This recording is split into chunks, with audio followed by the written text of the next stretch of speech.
What's going on, guys? Today I want to talk about something that I see a lot of people doing on Amazon, and it's by far the biggest mistake I see because it's so subtle. Most people don't realize they're doing it, and it's so simple to fix, and most people don't think about it because it's not something obvious like, oh, you're using a bad image or your title's bad. It's very subtle, and what I'm talking about is using the broadest keyword when you're doing product research.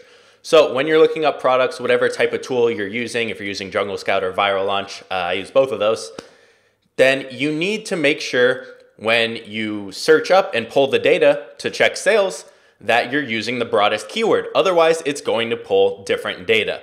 Now, let me show you what I'm talking about. So I had one of my students who's in my course send me a certain product. I've actually had a lot of people do this, which is why I'm bringing this up, is they don't choose the broadest keyword. The example I'm going to use is he sent me something and said the broadest keyword was bamboo muslin, which is a baby product. So if we search that up, and I'm just going to pull Jungle Scout on this and look at the numbers on this compared to what I'm about to show you. So we see sales are pretty good, average about 180. So a little bit low on the sales, not bad. Average review 111 just because the one big review. But the reviews look very low. I'd say, okay, sales are a little bit low, but it's not very competitive, so it looks like a decent product. Now, bamboo muslin is not the broadest keyword for this product. If we look at a bunch of different products, we see, okay, swaddle blanket, organic bamboo muslin, swaddle, a bunch of different words it could be. So what would be the broadest? So in my opinion, I see bamboo muslin kind of describes it, but it's a swaddle or a swaddle blanket would be the broadest and the shortest way to describe it. It would be like me saying, okay, I'm gonna go look up camping hammocks and type in lightweight, waterproof, portable camping hammock. It's gonna bring up different results. So you saw the numbers right there. Now, if I just type in swaddle or even swaddle blanket, watch how different the numbers are. It went from a not a very competitive product with okay sales to crazy sales, but crazy competitive. We went from 180 average sales to 1,500 average sales. We went from about 50 average reviews, not counting the one big one, to 870.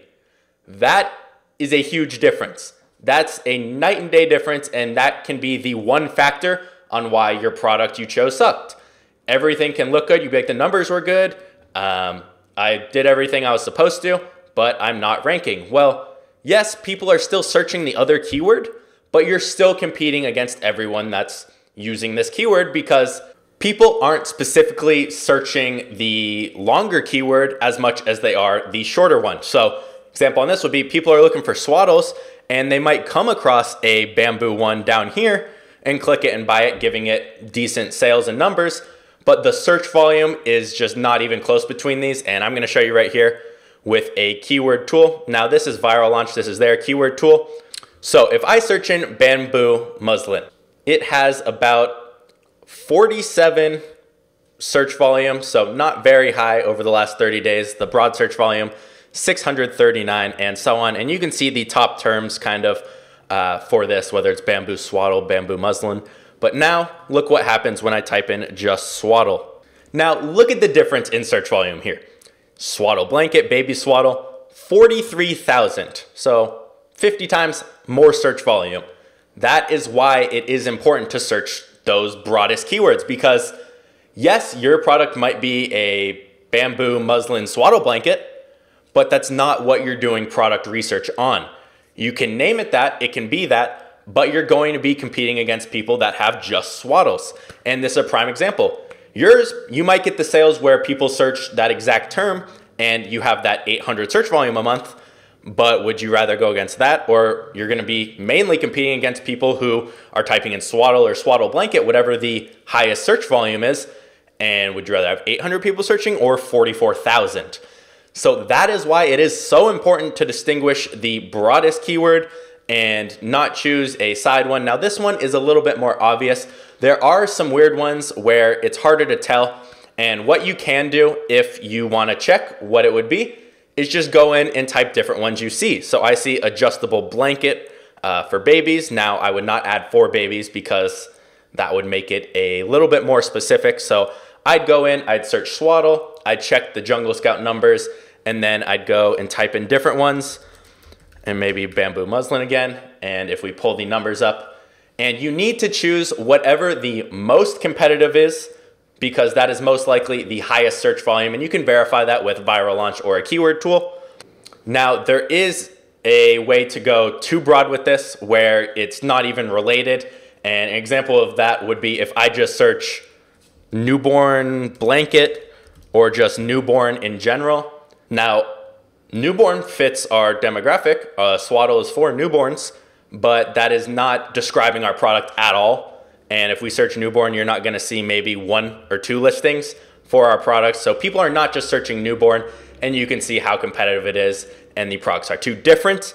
Now, while this might be common sense for some of you, it's just such a little thing not a lot of people think about or know the impact of a couple 1 or 2 words changing. So just do your research, use the keyword tools, and verify it with whatever the most competitive is to get your product you're looking for. Now, if it is a slight variation of a product, you might have to add a word, but if 100 times more people are searching just swaddle over bamboo muslin swaddle, then you're gonna have to go with swaddle when you're doing product research. So that is honestly one of the most important things when it comes to product research on Amazon. And the biggest mistake I see a lot of people making, and it's just so simple. You just gotta think through it, use logic, and you'll be good. So I hope I can save some of your products that way. If you guys are interested in learning more, I do have an Amazon course, which you do get 2 months of one-on-one coaching with me personally. So if you're interested in that, that will be the link in the description, and I'll see you guys in the next video.